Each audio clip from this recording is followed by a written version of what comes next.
Welcome to RPGamer's review of Final Fantasy XVI. This review was written by Luis Mal Sanchez, read by JC Servant, and the video edited by Her Frog.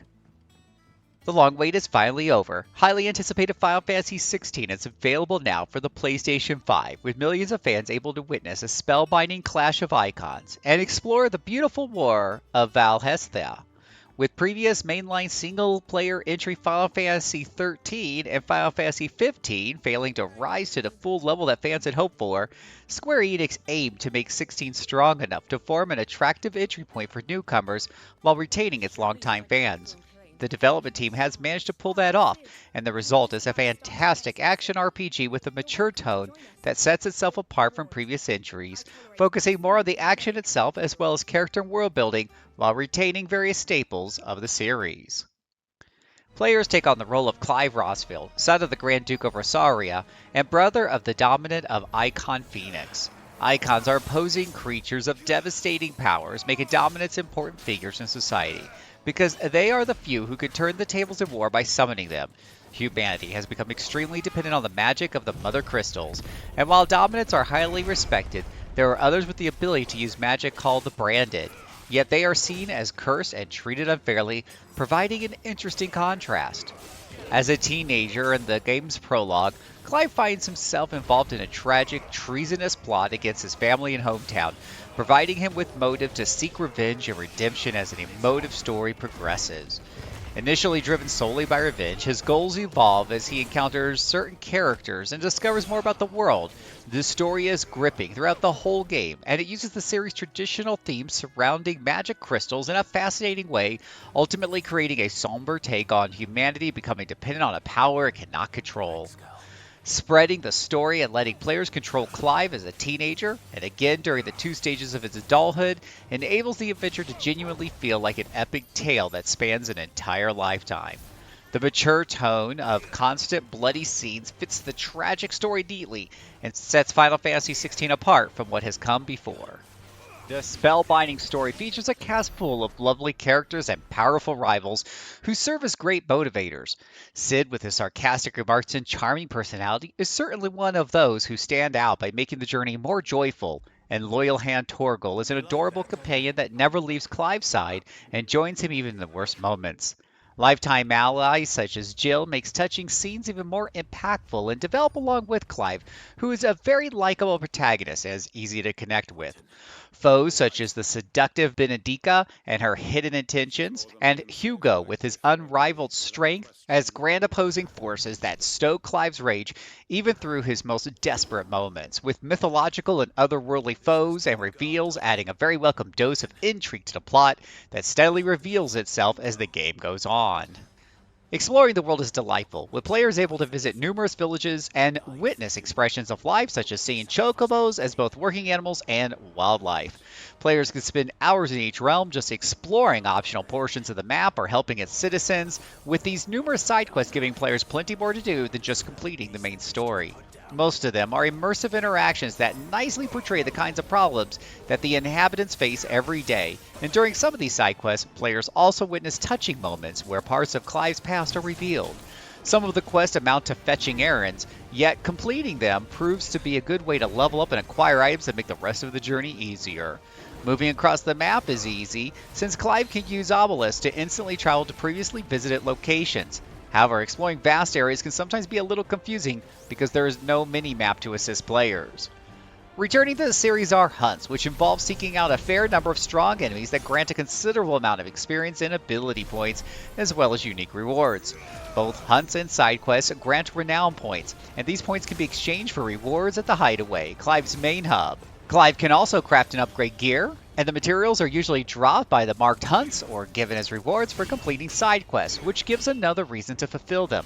The game is largely focused on exploration and combat, eschewing some of the luxurious mini-games, such as fishing and cooking, which is in sync with the overall mood of the game. Instead, players can find activities related to combat, such as an arcade mode where they can play certain passages of the game while trying to get high scores in exchange for rewards. There's also optional trials where Clive fights using only one icon against hordes of enemies within a time limit, and a casual mode that enables players to simply relive certain passages using their current level of equipment while retaining the experience and items obtained in that run. All these activities are optional and ideal for those who want to put their skills to the test. The fast-paced action combat is a significant change, but it is also incredibly fun and keeps on getting better as more abilities become available. Players can only fully control Clive, choosing among magical attacks, melee strikes, charge attacks, jumping, evading, and creating combos by combining all these actions. They can also use a limited selection and number of items and unleash special abilities linked to each icon that need to cool down before they can be used again. While players can order K9 companion Torgal to attack after a combo or heal Clive, any other party members fight on their own.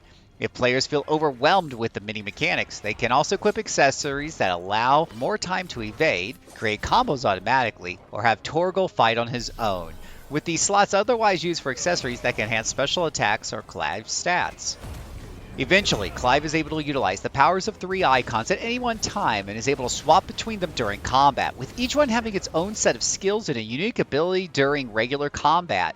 For instance, the Phoenix allows Clive to quickly close the distance to a foe, while Garuda lets him drag an enemy to him. As a consequence, each time Clive acquires a new icon, battling feels refreshed. The variety of icon skills offers a great versatility and propels players to choose the ones that match their fighting style or that are best against certain enemies. Clive unlocks new abilities and upgrades them by spending ability points, with a selection of upgrades for Clive and each for his iconic powers. The abilities are well balanced and allow players to personalize Clive's growth without giving players too much to be overwhelmed by. Players can also readily switch between a story mode, which automatically equips the most powerful player-assisted accessories, or its regular mode, with the latter not being particularly punishing, but still requiring players to pay close attention to enemies' attacks and utilize the strength of each icon. However, the times that combat truly shines the brightest is during the icon encounters. These battles are reserved for specific moments in the story and are indescribably exciting. Clive is able to summon a Ifrit, whose movements are very similar to his own, and who learns new abilities by battling other icons as the story progresses. Cinematic actions are a distinctive touch in these battles and making them even more impactful, requiring players to press certain buttons to attack and dodge incoming strikes. These attacks are spectacular ways to deliver epic final blows to end combat. Bosses and strong enemies are also very fun to fight, having a stagger bar that players can deplete to bring them down and deal significantly more damage. These battles are much more strategic and force players to be aware of enemy attacks while wisely choosing their icons to have a combination that can prove deadly to foes. The clash of icons and the world of Valisthea are a feast for the eyes. With enormous and imposing icons, the game never loses the attention of the player and is full of excitement. Final Fantasy XVI's take on iconic attacks that have been present across the series have outstanding animations that make these abilities truly look like unstoppable forces. Clive and the other character models are wonderful, as well as all the detailed sites of Valisthea that are worth checking out, with varied landscapes and beautiful places to explore, such as ancient ruins and dark castles. The gorgeous creatures that roam Valisthea are also enchanting as they inhabit the land. The only visual aspect that can get on players' nerves is the lip movements of some secondary characters that do not appear to be properly synchronized with their voices. However, the English voice acting is so good that this minor issue is easy to ignore. The superb performance of Ralph Ineson as Sid is memorable, while Susanna fielding is excellent and appreciably expressive during important moments in the story as Jill.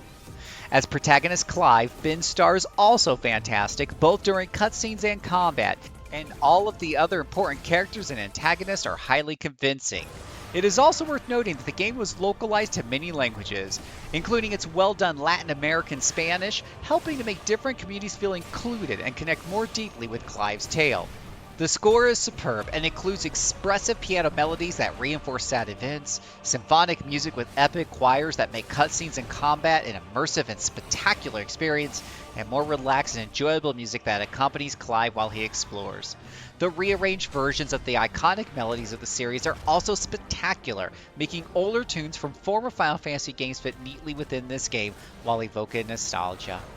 Final Fantasy XVI is the magnificent entry fans and newcomers needed. This somber take on the series' traditional themes surrounding magic crystals and imposing icons readily evokes nostalgia on longtime fans and nicely introduces newcomers to the series. Its spellbinding story, emotive soundtrack, spectacular visuals, and fast-paced action combat makes Final Fantasy XVI a must-play action RPG. This review is based on a free copy of the game provided by the publisher. RPGamer gives Final Fantasy XVI a 4.5 out of 5. For more details, hit up the link in the description below. For more video content, subscribe to the channel. Follow us on Twitch for daily streams of your favorite RPGs. Join in on the discussion at rpgamer.com/discord. And for the latest in RPG news, head over to rpgamer.com.